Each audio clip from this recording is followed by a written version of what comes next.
like it more. I'm floating through the cosmos. Yeah, I like it. Where are we anymore? Where are we? Is that Sagittarius A? Sorry. Yeah, it's just a really weird week for me. I just feel really disoriented and just out of it. Me too. What is that? I don't know. I think it's just the world is shifting. Yeah, there's like a lot of external stress. Like, not even for us specifically. I just feel like in general. Yeah, everyone's on edge. With all this in mind, I decided, maybe we could have an episode about Schadenfreude because I just need to laugh at somebody's expense. I love it. Have you been recording? Yeah. Fuck. You sneaky little rascal. Hello, dear listener, and welcome back to another episode of Plot Amour. I'm your host, Melissa, here with my wonderful husband, Peter. And today, we're just going to have an episode, another light, happy episode. Schadenfreude. Which, by the way, people may not know that term, but it's a delightful German word. If you have never heard it, Schadenfreude is fantastic. And basically, Schadenfreude, correct me if I'm wrong, but Schadenfreude is basically enjoying somebody else's failure or misery. It's a wonderful German word. Mwah, really encapsulates it. Yeah, so I thought we could talk about other people's embarrassing moments, mostly pertaining to relationships and dating, and maybe be a little vulnerable with some of our own dating mishaps or, other embarrassing stories that we've had. Oh, I've made a few. I've made a few dating mishaps with you. With me? Oh, yeah. I don't think Not so. Not many, just a few. I can't recall you ever embarrassing yourself. No, I hate being embarrassed. I know, me I hate too. it so much. So I try to avoid that like the plague. I think it's because we were so embarrassed so often when we were younger. Yeah, I was embarrassed all the time as a child. I was embarrassing and embarrassed all the time as a kid. So that shit is anathema to me. I'm just like, nope. Nope. No thanks. I'm all good. I'm all filled up on embarrassment. I know. The one thing that absolutely terrifies me to this day is karaoke. Oh, yeah. I'm not interested. I don't think that that's fun. I don't think it's a good time. I'll go and support you if you're passionate about it. If you're like, I just need to share my voice with the world, I will cheer you on. I'm passionate. Please don't try to pressure me into singing karaoke. And karaoke is one of those weird things where it's like the less you want to do it, the more everybody is like weirdly ambiently aware of that and is like, you've got to do it now. You know what I mean? It's like they you know what I mean? It's like they almost detect that you don't want to do it, and that makes them want you to do it more. It's because the karaoke crowd is low-key malicious. The karaoke crowd. That's great. I was once dating a guy, and I was put in a position where if I didn't get up and sing karaoke in front of all of his friends, they were not going to support me or a relationship.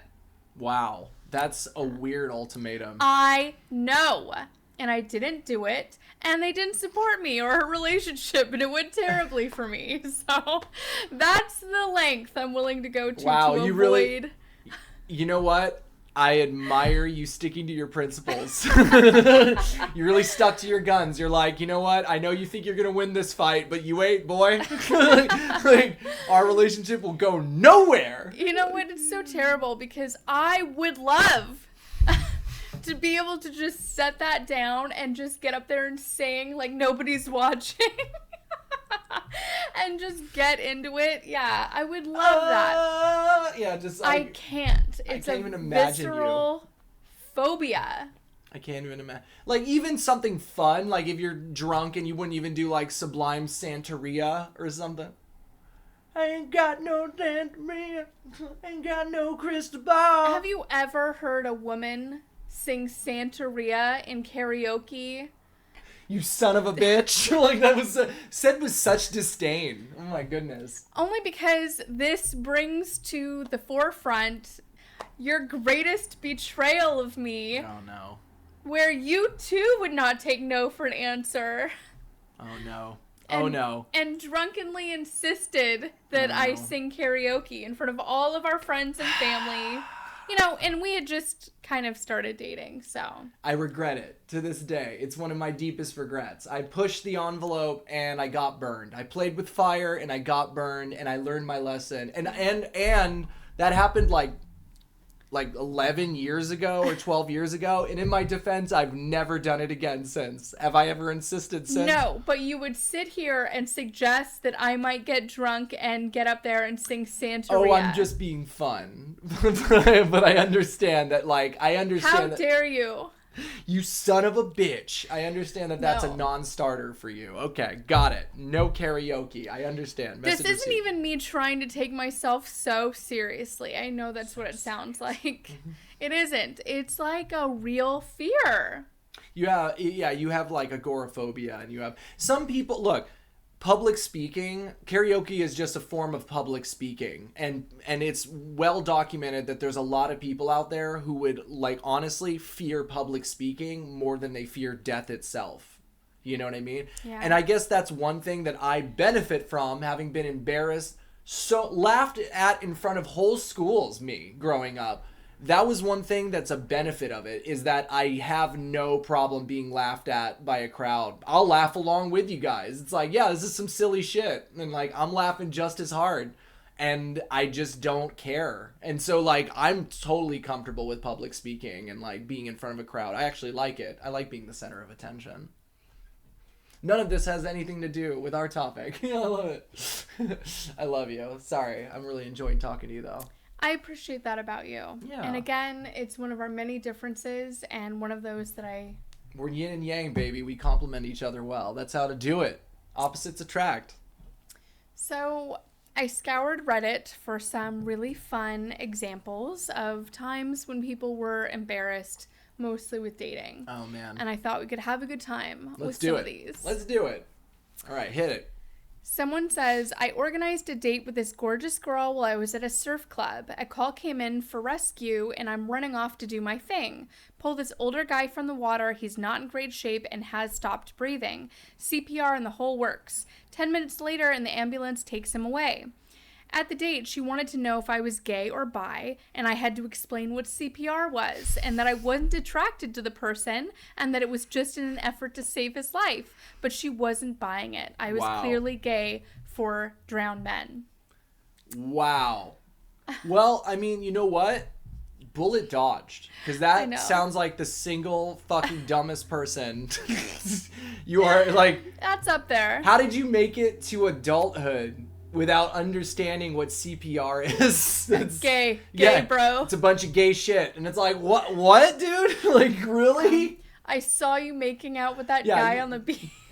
That drowned old man, and you were making out. I had no idea you were into that. And it's like, are you fucking insane? I know. What would you do if you met somebody like that? That would be so interesting. I honestly think, I don't want to be flippant, but I think I would just start laughing in their face. And I'd just be like, yeah, this isn't going to work. Oh, you sweet, stupid, sweet thing. This one really pulled at my heartstrings. Oh, Someone nice. wrote, first date with my now husband. We're both very anxious people who had little experience with dating, and we were both very, very nervous about our date. I threw up right before the date, and he came to pick me up, and we drove to the library where we were planning to use the Wi-Fi to watch Netflix in the back of a car, because at that point, despite being 20, my mom would not let us hang out in my bedroom alone. Wow. As soon as we get to the library, he gets out of the car and throws up in the parking lot. I then immediately admitted to him that I had also thrown up right before the date. He tried to play it off as having the flu or food poisoning, but we both knew it was really just nerves. Aww. Wow. I know. That's a lot of anxiety. I know. I feel kind of bad for these guys. I do too, but I'm so happy that they found each other. Yeah, now they're a beautiful, anxious married couple. There's someone for everyone, really. United in anxious, beautiful matrimony. The empathy that they have for each other. Every pot has a lid. That's great. Someone else wrote, I went with a girl to see a really late night theater show. It ended at 2 a.m. Wow. Well past when public transit stopped running. We didn't have a car or money for a taxi, so we walked back to our family's house since I lived much further away. We collapsed fully clothed on our bed and instantly fell asleep. 3 hours later, her dad shook me awake and demanded to know who I was. And then when he found out that I was studying chemistry in college, he started questioning me about thermodynamics, which was really not my strongest subject. I know. Do you even learn about thermodynamics through chemistry? I mean, I guess you have to, but like, yeah, why would you ask about thermodynamics? And how would he know about, tell me the 3 laws of thermodynamics? I know. And fuck? this is like 5 a.m. and you've just been shaken awake by someone you've never met. And Pop quiz, hot shot. Exactly. Like, what the exactly. fuck? That's weird.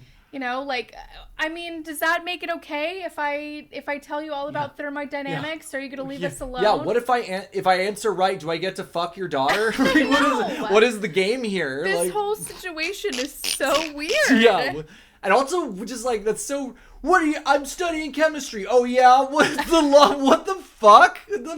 If you're studying chemistry, I think you would want to stick to the periodic table. You know, what are the noble gases? Like, that would be a chemistry question. But fucking thermodynamics. What is Newton's 3 laws of physics? That's physics, dumbass. I don't know. I'm a chemist. Are you smart enough to be with my daughter? Yeah. This guy's just pulling at strings. Yeah, who is this guy? What the fuck? I know. Weird. I know, that was a weird That's one. a weird guy. It's a weird dad. It's a weird line of questioning.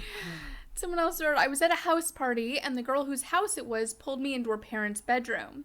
We were kissing and fumbling around like teens on her parents' bed.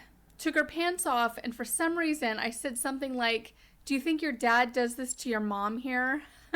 The mood died pretty quick after that, and I still cringe when I think about it. If you're reading this, I'm sorry, Catherine. It still is the most embarrassing moment of my life.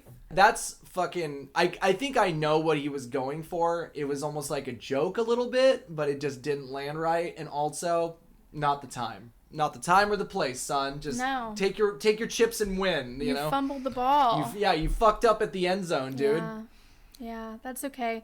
We all have. Everyone's been there at some point. I've been there. We've all been there. I've said some pretty stupid shit. I just, like, my thoughts are never going to go to anybody's parents when I'm messing around. It's a weird place to go. It's a weird place to go. Also, you're going to fuck in your parents' marital bed? That's pretty disrespectful. That is a little disrespectful. Catherine! The fuck?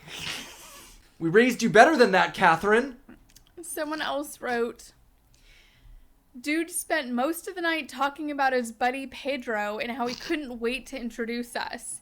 Turns out Pedro was his dick, and they were both pretty pissed that I wouldn't even shake hands with Pedro, never mind kiss him because you hurt his feelings by refusing to shake hands. Wow. Wow. Yeah. This guy's a fucking lunatic. Would you love me if I named my dick Pedro and spoke about him in it would be so much harder to love you in an anthropomorphic way? You've upset Pedro. He's hiding. You know Pedro doesn't like that tone of voice. Like, the fuck, dude? The fuck? Have you ever met someone who spoke about his dick as like a different entity? No. I knew once. I met one guy that no was like way. that. How do you mean though? Like, did they name it? No, there was not a name, but it was like a thing with feelings. Whoa. Yeah. Wow. Yeah. That's creepy to me. That's creepy. That's no, like it's never appropriate. It's very weird. It's just weird. Like your dick is a separate entity from yourself. That's but so I've odd. also known women who named their breasts. It's funnier when girls do it. All right, especially if it's like thunder and lightning or some bullshit. You know what I mean? Thor and Odin. Like, I mean, it's like that's funny. Like, I mean, if it has some humor to it, that's funny. Okay. But a dude's not gonna name my right ball is Dr. Kenneth Noisewater, and my left ball is Stephen Atkins. Like, socialite extraordinaire. Like, what the fuck? Esquire. Like, what the fuck, dude? It's just weird when dudes name their genitals. Don't name your genitals, dudes. That's weird. I find that weird. Sorry. That sounds more judgmental than I wanted to, but fuck. Yeah, I think some of them might think that it's sexy or intriguing. Weird. And it's not sexy or intriguing. It makes you look dumb. And then it always just keeps reminding me of Brian Fantana from Anchorman. I know the answer to the question you're thinking. Yes, there is a name for my penis. It's called the octagon. Now that tasteful. Yeah, that's funny. Done. That's funny. Also delivered with enough fucking sarcasm so that you know he doesn't actually think his name or the name of his dick is the octagon. Okay, that's hilarious though. All right. Someone else wrote. First date and we went to a sports bar and then a movie, The Exorcist, the remastered, not the original. Nice. At the sports bar, he was hanging all over me and wouldn't leave my sight at all. I kept going to the bathroom just to get a little breathing room. Oof. Then we went to the movie and he kept trying to stick his tongue in my ear. What? At one point, he screamed and jumped in my lap during a scary point of the movie, and then he went back to trying to stick his tongue in my ear. The only reason I didn't bail right away is he was my ride home and we were 20 miles away and I was a dumb 22-year-old. But there was no second date, and as soon as he dropped me off, I ran to my front door and locked it. Oh. Yeah, okay. Oh. This is another interesting topic that I would like to cover. There's a lot of people that like to go around sticking their tongues in ears. No, there isn't. There is? Yeah. I'm like, honestly, I'm speechless. Like, you what? Really? You're a grown man. You're a grown man on a date with a girl, and you're trying to stick your tongue in her ear when she's clearly not into it, and then you get scared and jump into her. Like, who is this guy? Like, that's free, dude. Bullet dodged, man. Like, what is wrong? Like, Get your tongue out of my ear. The fuck is that? Like, it's like a dog. Like in my fucking ear? Like, the fuck is wrong with you? Like, that's not where that goes. Like, yeah, this whole scenario screams immaturity to me. Massive immaturity. That's what I'm saying. Like, it strikes me as being extremely immature. But there are people out there sticking their tongues in ears. It's a very real thing. Don't do that. Nobody asked, but seriously, if you're wondering, like, should I stick my tongue in this person's ear? They might find that fun or cute. They won't. Don't do that. It's supposed to be sexy. It's supposed to be a really hot maneuver. Where you're really? Like, yeah, this will... Like, yeah, that's real. I'm getting hard just thinking about it. I know. Like, really? If you find somebody that likes it, great. But I think most people would not like it. Dude, when you're doing shit with the ear, it should be, like, heavy breathing, some slight nibbling, some slight dirty talk or something like that. That shit is hot, okay? But also, probably during like a more appropriate movie, you know what I mean? It's just a weird juxtaposition of emotions to be trying to turn me on while I'm also being like frightened in horror. Like, it's just a weird combination of things to me. Yeah, that's true. Someone else wrote... She was set up on a blind date by a friend several years before. Her friend. Quote unquote. They agreed to meet at a mall and then go from there. And this was the mid-90s, so neither of them had cell phones. So they talked briefly on the landline beforehand. And he tells her he'll be wearing blue jeans and a Megadeth t-shirt. Nice. Okay. Nice. She didn't listen to metal, but whatever. So she tells him that she'll be wearing so they'll be able to identify each other. She arrives at the mall in the food court area and waits for him, no sign of him. 10 minutes late, then 20, then 30. She's about to leave when a guy approaches her and asks if she's waiting on a date. It's the blind date guy, and he's wearing track pants and a Watchman smiley face t-shirt. Huh. She'd seen him sitting in a booth nearby but ignored him because of what he was wearing. So she asked why he told her that he'd be wearing something different, and he just shrugged and said his mom hadn't washed his shirt, and so he switched it. Okay. So they decide to grab some food. That's a red flag. It is. That's a so red many flag. red flags already. Yeah, there a couple red flags are propping up here, but go on. The guy tries to use an expired coupon at New York Fries and starts an argument with the girl behind the counter. Oh, that's great. Good job. It's getting better. Once they sit down, he asks if she knows how to cook. What meal does she know how to cook? Can she make X, Y, or Z? How does she make X, Y, or Z? Okay, the conversation keeps going, and he basically adds, do you do it naked? After everything she says. I like to go rock climbing. Do you ever do it naked? I like to grow my own vegetables. Do you ever do it naked? I like to volunteer at Habitat for Humanity. Do you do it naked? Jesus. Okay. So she decides to end the date early and leaves, and he asks if she can lend him some bus fare since his mom won't be coming to get him for several hours. And he was 27 years old. Wow. Wow. Huh.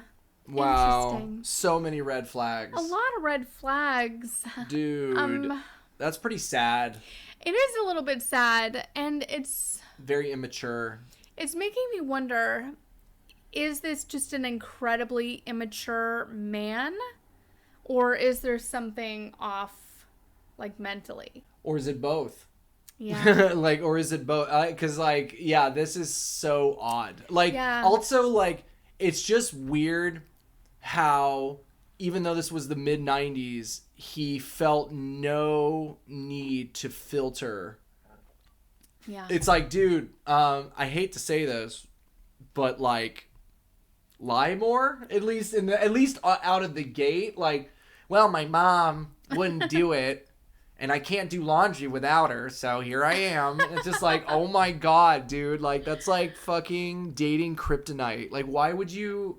I know. Do you cook like my mom? It's like you're trying to fucking interview her to, like, can you do laundry? It's just like, oh my god, dude, get a fucking job. Can you do the laundry naked? Can you do it naked?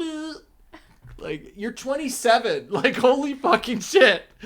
Oh, and I feel like so many women would be like, this is dating men. I feel like they would be like, this is a metaphor for what it's like to try and date men. You and I have talked about this before, and that's why I've said it, and I'm like, I feel bad sometimes that women have to date, like, heterosexual women, or like, I want to be gay, but I just am sexually attracted to men, and so I just have to throw myself out there, and there's just so much... There are so many great dudes out there. Yeah. There are some awesome dudes, but man, do you have to wade through a lot of fucking garbage to get to, like, the diamond in the rough. It's... And like, the problem is that's so rare because at a certain age, all those men are taken. Like, you know what I mean? Like, if you're like, you know, in your mid-30s, it is so hard to find those dudes who don't already have kids or, like, are divorcees or whatever, which doesn't mean they're disqualified, but it's just really hard to find a good dude. You know what I mean? These dudes are making me feel better about myself. Because I would straight up just not show up. If I was just like, well, I'm wearing my Watchman shirt that my mommy kept clean. It's just like, dude, I need to get my fucking life. What am I doing dating? I need to get my life together before I bring someone else into this shit. You know what I mean? This is all a great reminder of how I don't want to raise our son. Oh, if I'm around, he will be better than that. Like, have some pride, my boy. Have some pride. Have some self-respect. Have some self-confidence. That's what's sexy, you know?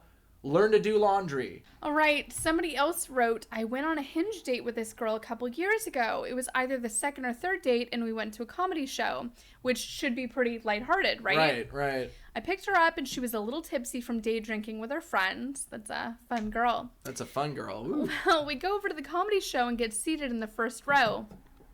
I don't recall who the comedian was, but he did a lot of crowd work. Well, about halfway through, I look over at my date, and she is passed out. Oh, no. I'm talking mouth wide open, head back, breathing loudly. Cue the comedian ripping into me about waiting to roofie my date for about 5 minutes. By this point, my date wakes up and is with it for a minute or two and then falls asleep again. And by this point, I could tell the comedian was not going to let me live this down, and everyone around me was laughing and giving me concerned looks.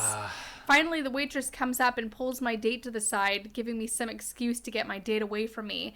Good on her for looking out, I guess, and asked her if she was safe. Thankfully, we were new in our short relationship because she told me after that if we were closer, she would have pranked me or something. Didn't follow up on another date. I feel like I dodged a bullet there. Yeah. I don't know I don't think they mentioned the ages. They did not. I hope against hope that you were very young when this happened. Because, like, I mean, it's like, you know, those people who just party too hard pre-gaming before, like, a football game or something, and they just pass out. And it's like, you have to make it to the game. Like, you know, like, I'm all for pre-gaming and partying. Yay, go all power to you. But you still have to be able to function. Like, holy shit. That's a lot of day drinking. That wasn't just a little pre-gaming. That was like your whole night already happened, basically, you know? Yeah, that's a good point. That's a important lesson that everybody has to learn, I think, at some point, where it's like, I pushed it. Yeah. I pushed it too far. I pushed it too hard. And it's just not a good look. It's just No, not a good it look to isn't. be like, oh, and you're just like a shit show. On a date, and also no less. And also fuck the comedian for like ripping on. I mean, that first joke was pretty funny, but also I would have let it go probably after that, but maybe then been like, hey, can we seriously get someone to check on this yeah, it's girl? like, ha ha ha ha. For real though, this chick needs medical attention. It is a little disconcerting if I saw someone in the front row just pass. Yeah. And I'm like at a comedy show and I'm like, and it's just like, what do you want, fentanyl? Jesus Christ, like holy shit. I know. I used to drink way too much in college and when we met, and as you know, and I'm reminded of like a saying which was like, enjoy it while you're in college because after you graduate, it's called alcoholism. And boy, are they right. It's just like, it's not a good look, especially past a certain age. It's like, it just goes to be real sad. Yeah. And by the way, not that it matters because I do love alcohol. I don't drink personally love anymore, it. but it's cherry juice. Oh, yeah, it's not wine. It looks like it, but yeah. Is it cherry or pomegranate? It's cherry? This is cherry. Nice, very but nice. I also love pomegranate juice. Oh, there you go. And I like it in a wine glass because it's classy. Because she's fancy. Yeah. She's fucking classy. Someone wrote, when I was working in sales at a fairly large computer manufacturer, I had to work on an intricate order with a guy from the manufacturing side. Once it was done, he invited me out to dinner to celebrate. Had never met in person before, but we had developed a good rapport over previous weeks of work via phone and emails. So I said sure, and we ended up meeting at a chain restaurant later, and I knew as soon as I saw him that I was in for an awkward time. Oh no! As soon as you saw him? Honestly, he looked the way I expected. I could have overlooked the sloppy facial hair and bad haircut because he had a nice smile, but he was dressed head to toe in Scooby-Doo gear. This is a grown-ass man wearing matching Scooby-Doo clothes, hat included. And a hat? Yes, I know. The hat is your kryptonite. That I somehow know. makes it worse. Like, why does that make it so much worse? Because you hate a hat. I know. do hate a hat, but I hate a Scooby-Doo hat on top of a Scooby-Doo. It's like a fucking nightmare icing on a nightmare cake. Holy shit. We greeted each other and everything seemed okay, but the minute we sat at our table, he started talking about Scooby-Doo. Oh no, I'm glad you asked. He asked me what my favorite episode was, my favorite character, with whom did I identify the most, have I ever thought about dressing like one of them, on and so forth. Will I put on Velma's outfit now that he brought? Like, what is... I understand unique niche interests. I even understand obsessions, but this was over the top. He did not talk about anything else, even when I changed the subject. Oh, no. He would always turn the conversation back to Scooby-Doo. Wow. I remember looking over the table where another couple sat, holding hands and laughing with each other, and thinking, that must be nice, as he began telling me about his Scooby-Doo collectibles and their values. Oh no! We got our food and I immediately asked for a box, telling him I really needed to get home. He went quiet and I could tell he knew that was that. We split the bill and as I walked out to my vehicle he said, we're not going to go out again, are we? I told him... It was the Scooby-Doo talk, wasn't it? Yes! Yes! I told him, no, we're not. And he wished me well before walking away. And I honestly felt bad for him. Like, he knew what he was like, but he just couldn't help it. Aww. That does make me sad. Because, I like, hey, you know what? Kudos to that guy for being cool about it. Like, kudos to that guy for not being like, you're a bit, or whatever. Yeah, you like, just don't get it. Right. Yeah. Like, or trying to make her feel bad, or like begging her for another day, or doing something lame like that. Like, good on this guy for being like, this isn't gonna work, is it? No, okay. And, like, that's cool. But, like... That is cool.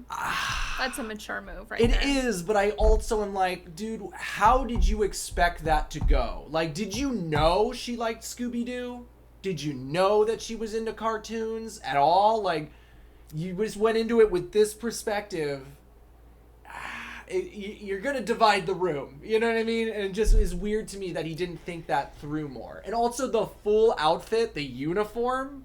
Whoa. Do you think it would have made it worse or better if he had worn the Scooby-Doo from head to toe and then never brought it up? I feel like that would have made it weirder.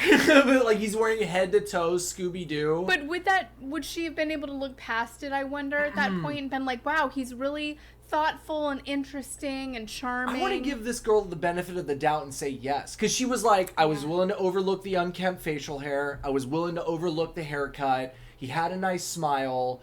Like, if she would, I feel like if she would have noticed the Scooby-Doo outfit and she's like, what are you into? And he was like, I'm actually really into Renaissance artists and Enlightenment thinkers.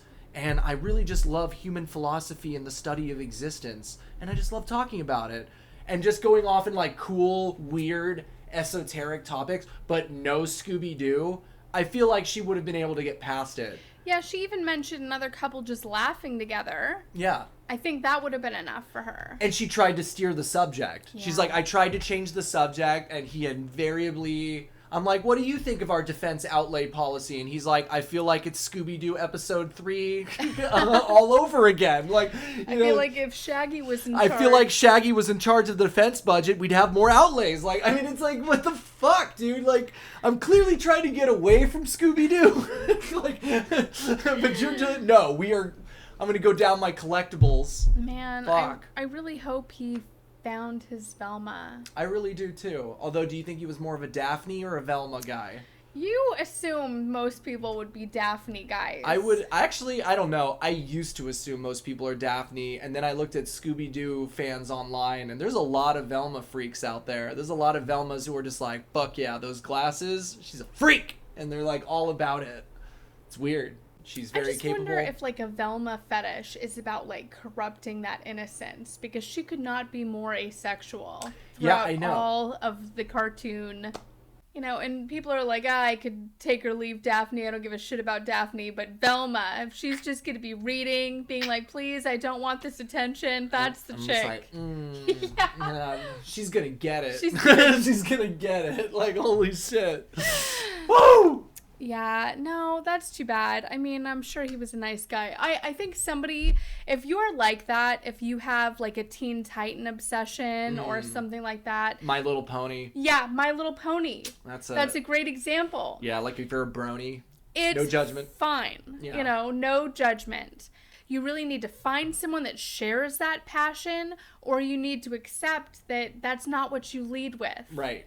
When you're dating somebody. There's a great saying that I learned in rhetorical theory years ago called fit the fuss to the forum. And it's a fancy way of saying know your audience and tailor how you speak to your audience based on who you know is listening. So like if you're giving speech to a bunch of, working class layman people, try not to use a ton of huge words and high like minded jargon, just because you'll go over their heads and they'll think you're a condescending prick. Like speak to people where they're at their level. You know what I mean? It not only shows empathy and like recognition, but it's also respect. And it gives you a much greater chance to connect with somebody. Yeah. You know what I mean? And this guy seems like he was a good guy. Right. I just, I feel ultimately like I hope you found somebody, dude. I just feel like nobody told him that. Nobody's told him like you need to know your audience. Yeah. If you want to turn off your date, nailed it. Like, I'm going to wear Rugrats. Like memorabilia, head to toe, hat, Reptar hat included. And go, I am Reptar. It's gonna like that's cool that I'm into what I'm into, but I'm also never gonna get laid, and I just have to accept that. It's just gonna be me and Tommy Pickles until the grave, dude. Yeah, no, you're gonna find your Angelica. Yeah, my you will. My Lil to my Phil. You have to find them. They're out there, but not in the general public on the street. Yeah, you can't just roll the dice with that shit on the off chance that she's super fucking into I can guarantee you, dude, she will not be even if she's into Scooby-Doo, she will not as be into fucking Scooby-Doo as you. Yes. Because the people who made Scooby-Doo are not as into Scooby-Doo as you. Holy shit. So I was thinking, this doesn't just have to be us laughing at these other people's expense. Uh-oh. We can share some of our embarrassing examples as well. You're like, oh my God, what is she writing? What is she gonna what is she gonna bring up? And to that end, here's all the times you fucked up. Time the first. Like, let's unpack this. We gotta go back 12 years for this one. You can't bring up the karaoke again. You already covered that one. I know. I'll let that one go. I forgave you. She won't let it go. It's just you reopen the wound every time you flippantly mention, oh, just casually, you could do it. No. You're gonna chisel that on my headstone. Fucked me in karaoke. Good husband and father, but he fucked me in karaoke. It's fine. I'm really quite over it, as you can tell. Yeah. I've moved on. Yeah. Okay, so let's see. I could start by mentioning that I've peed my pants laughing so many times. So many times. I used to do it all the time with Renee. Renee and I would both just laugh until we peed our pants. Wow, was it like a competition to see who would pee first? No, although I'm sure there was some part of it that was like a point of pride, like I made you laugh so hard that you did. Right, you know? It's like that was a good one. That was a good one. Yeah, it's like that man, that was always fun when you were kids though. You would like be able to make your friends laugh so hard that you guys were like bent over like crying. Yeah, it's a good feeling. It always is a good feeling when you can make people laugh like that. But it's always embarrassing because there's an aftermath of this, and now we're out in public and we have to now I've peed myself. Now I need to take care of this. Now I have a project. It's a problem. Yeah. Wow. I would always look for like the largest body of water and just wade into it so that I could be like, oh, I fell in the water. And it's not, I just peed myself. I thought you were like, so I would just pee in that. I would just pee in the largest body of water I could find. Like, what the fuck? Where's she going with this? You know? Yeah, you like you do. Like, what the fuck? That's great. Okay, another time, you know, I called my teacher mom a lot. That's kind of embarrassing every time you do that. I've done that before. I know an embarrassing one. I got really drunk in college, and there was a house party I was at, and there was a stripper pole, and I was fucking around on it because I was hilarious. Yeah. And I fell off, and I literally like fell on my back. And, like, the next morning, my entire, like, shoulder was just black and blue. But Lord knows I didn't feel it that night. And then we went for some after-party tacos to this taqueria, which had this, like, arcade game in it. And I had a bottle of Kahlua. And to this fucking day, I have no idea where I got a bottle of Kahlua. Like, I feel like I manifested it with my fucking alcoholism. I was just like, ah! And I conjured it. And I'm like playing this game and I knock it over and it shatters and everybody in the taqueria is looking at me and I'm just like, fuck, I'm drunk and I don't know what to do.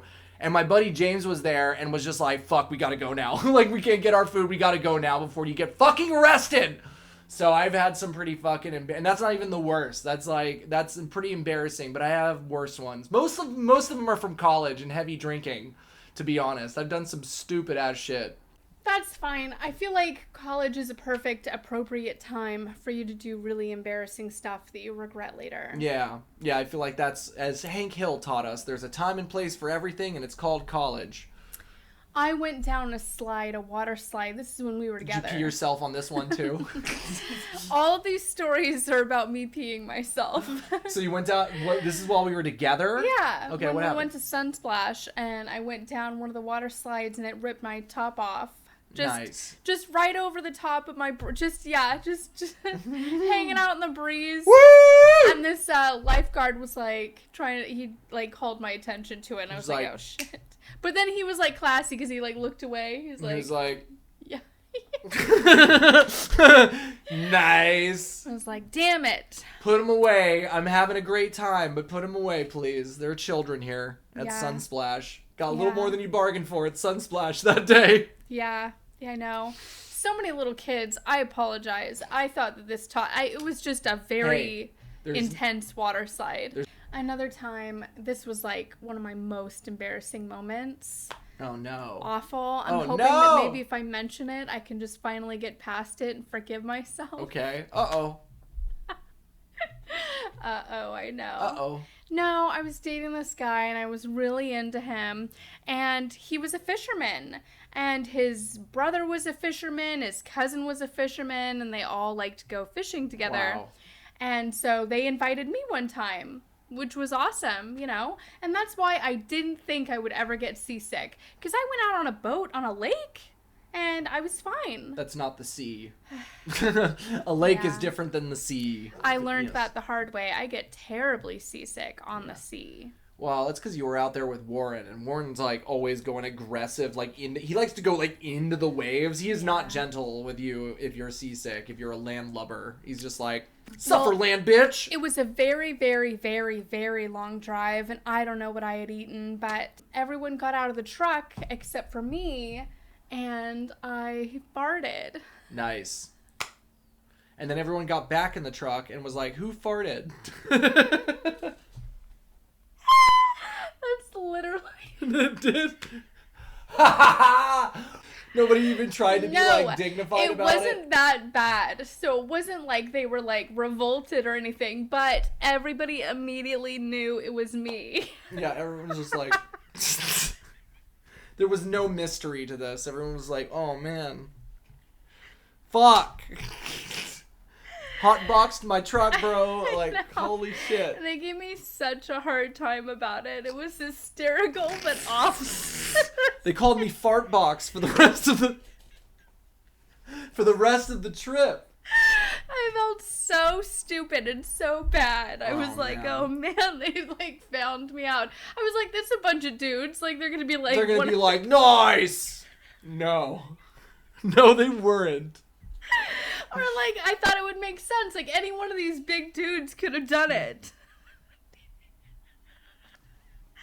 I thought I had such plausible denial. Yeah, you were like you're like the perfect crime.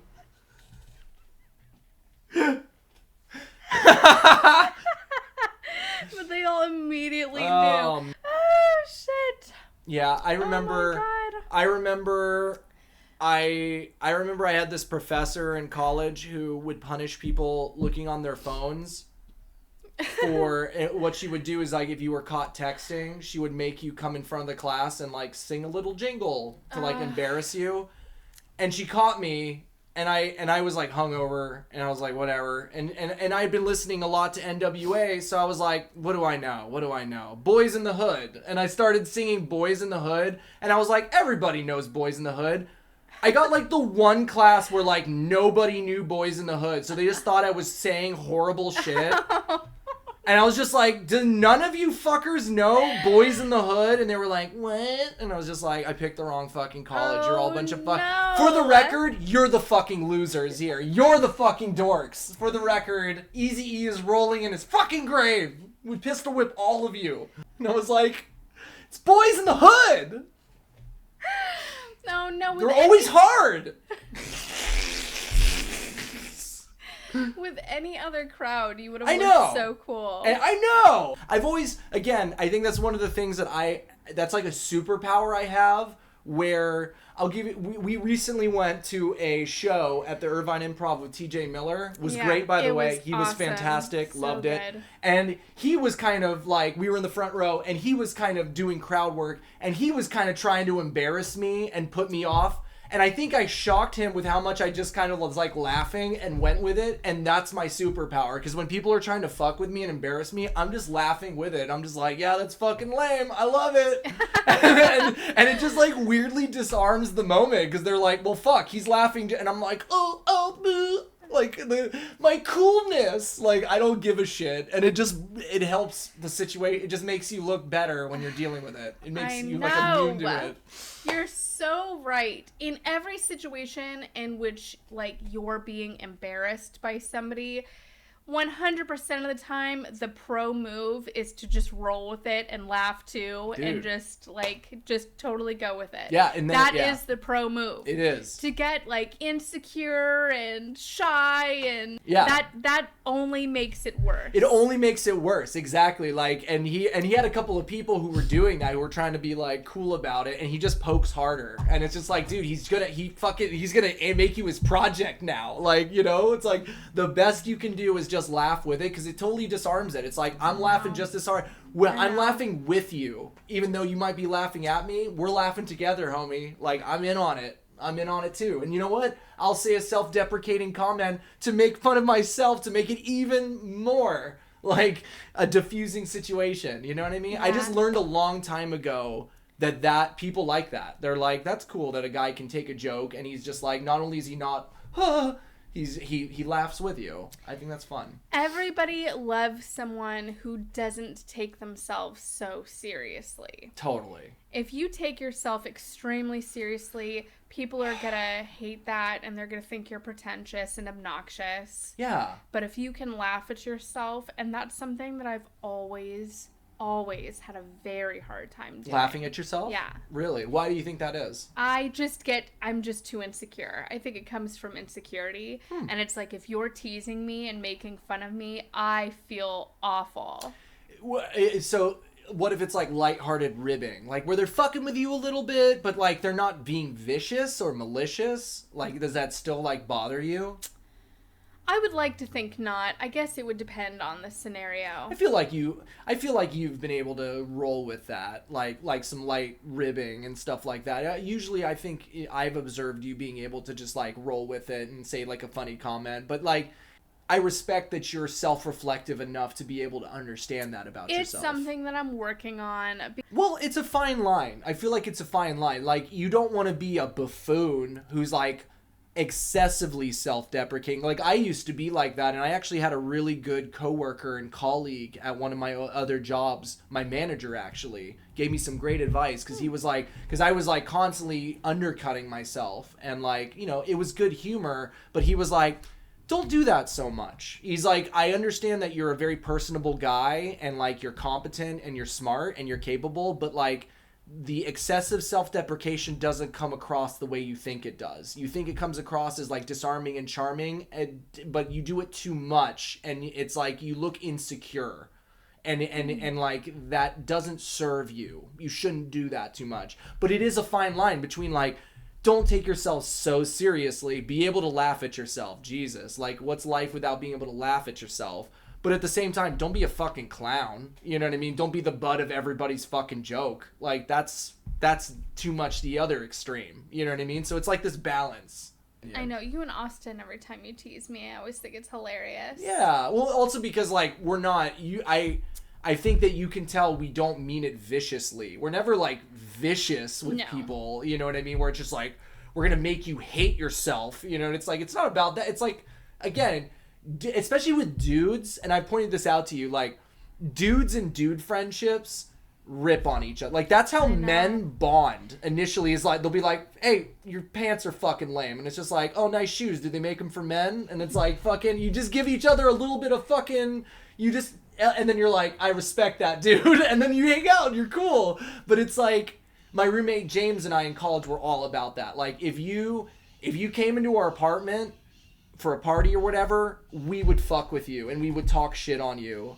And if you talk shit back to us, we would laugh and then hand you a beer and be like, sup. Like, that's what's up. Like, you gotta be able to fight back a little bit and be like, no, fuck you, sir. Like, you're right, fuck me a little bit. Here's a beer. Like, you know, it was just how... I love that, but male relationships like that have always vexed me. Yeah. And I was the one who would make those jokes real. Yeah. And be like, he's not a loser, he just needs a job. Yeah, and they're like, oh.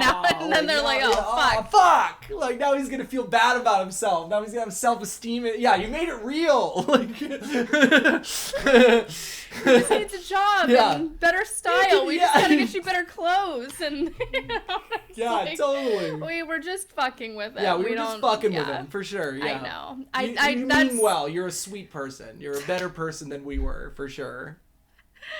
That's not how I interact with my friends, you know? So it's just so foreign to me. Girls fuck with each other, but they do it more indirectly. That's the thing that I find odd about girl friendships. It's like, you guys prod each other too, but you do it indirectly and passive aggressively. Yeah. And men are just more direct, where it's like, I don't like your fucking shirt. I don't like it. It's like, I don't like your face. Your eyes are too close together. Like, I like that. I like that so much more than being like, oh, I love how you can just wear anything. Yeah.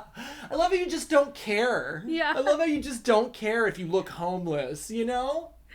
Like, So you brave. just look like shit and just walk around. It's like, fuck you, Sally. I know. I wish we could be more direct. Yeah. We'll work on I have some it. friends like that. Yeah, those are good ones. And those are very good Those are good friends. ones. Those Yeah. are the OGs. Those are like the real friends. Those are the ones who like throw down for you, you know what I mean? Well, that's all I had for today. Nice. This was fun. Yeah, I Thanks had for a walking great through this time with with me. it. I enjoyed laughing at others and laughing at ourselves. That was great. Yeah. Yeah, I just needed to laugh. So thank you very much for going over all this with me. Yeah. And next week we'll pick up with another interesting topic. Looking forward to it, babe. Thanks for tuning in, y'all. We'll see you next right. week. And again, in the meantime, if anybody has any questions or anything to contribute, it is going to be plotamorepodcast@gmail.com.